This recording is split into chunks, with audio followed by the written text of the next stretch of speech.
Hi there, welcome to the video on compression. It's something I got a lot of requests for, so I thought I would explain how a compressor works. And the compressor I'm using is the Oxford Dynamics, but all compressors pretty much have the same controls. They'll definitely have a threshold, an attack, a release, a ratio and a makeup. Some will have hold, some won't. What we've got here is two drum loops, one that's considerably lower than the other one. I'll just let you hear them. And just watch the output level.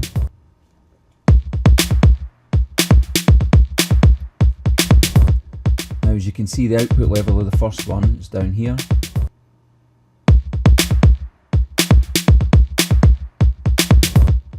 And the output of the second one is much higher. So what we're going to do is use the compressor to bring these both into line to control the level of the output. Now to do this, we're going to use the threshold and the ratio. Now the threshold pretty much means that anything that goes above the threshold amount will be compressed depending on the ratio amount. So if we put the compressor on, you'll see what we have here is this section here up to -30, which is the threshold, is everything below -30 won't be affected by the compressor. In fact, if we just put it to -20, you'll see the ratio is a bit better. Okay, so everything below -20 won't be compressed. Everything above -20, as you can see here, will be compressed at a ratio of 2:1.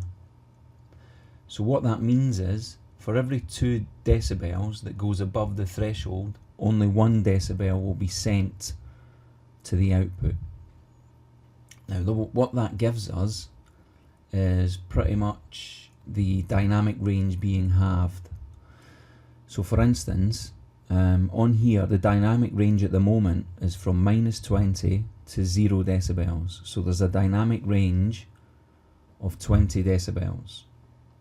So what this means is that a 2:1 ratio halves the dynamic range, hence -10. 20 divided by 2 is 10. So what you should see is that the lower drum loop shouldn't really be affected that much, because most of the output is below the -20 dB. However, the higher one should be compressed more, because most of it will be above the -20 decibels output, and what that in turn should do is bring them both closer together with regards to level. So let's have a look at that.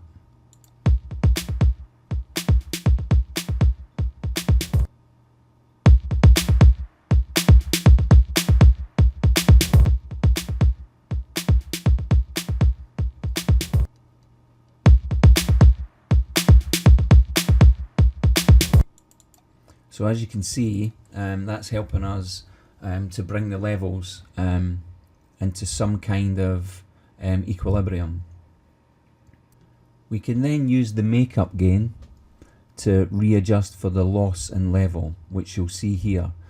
This section here will show you how many decibels the overall sound's being compressed by, and then we can readjust the makeup gain to bring it up. So let's have a look at that.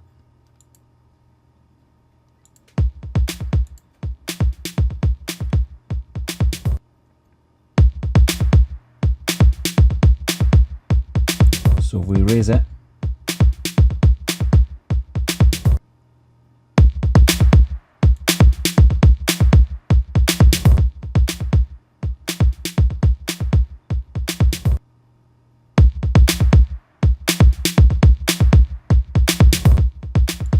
so it's noticeably louder, but as you can see, the levels are being kept relatively close together. It's bringing the levels back to each other.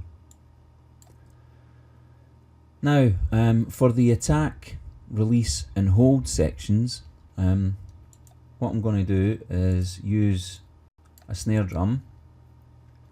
Snare drums normally have a really good attack, which is very prominent in their sound. So now what we have, again, is a compressor. I'll just set these, I'll put that to -30 so that you can really see it working. And we'll leave these like this and like this for the time being. Now, what the attack does, the attack time dictates how quickly the compressor starts working after the signal goes through the threshold. So once the signal goes above 30 decibels, the attack tells the compressor how quickly it should start to compress when the signal breaches the -30 dB. So if we press play and add the compressor,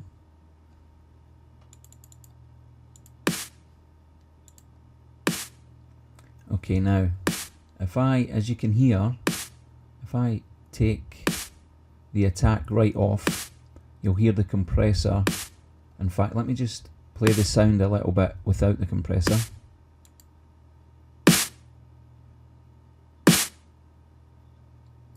You can really hear the attack. Now if I put the compressor on, you can hear it compressing. Now if I bring the attack down, make it faster, you can hear the compressors pretty much acting on the sound immediately. Now that's good for keeping the compressor, keeping the sound under control, i.e. the peaks. But what you can hear happening is the attack of the sound is being unnaturally compressed. So it's softening it. Now if we turn the attack time up, you'll hear the compressor is slower to act on the sound when it goes above 30 dB. However, it lets more of the natural attack through.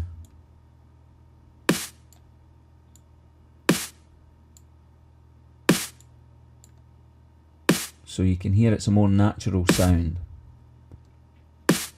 Now, what you can do is somewhere in the middle will give you a bit of both. So it will give you a medium speed for the compressor take and hold. It will still compress the sound, but it will also let some of the natural attack through.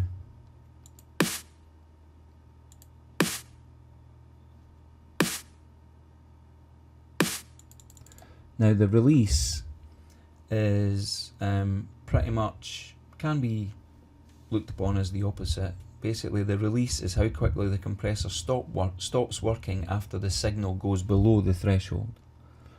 So if we play it and turn the compressor up really high, the release up really high, you can see what's happening here.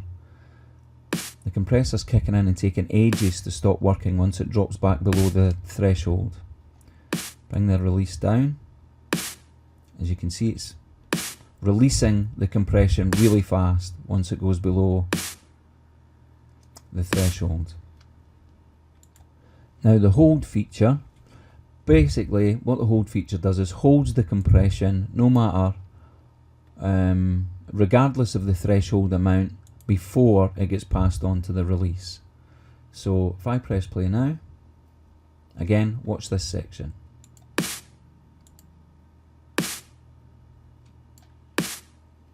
Holds it for just a little bit,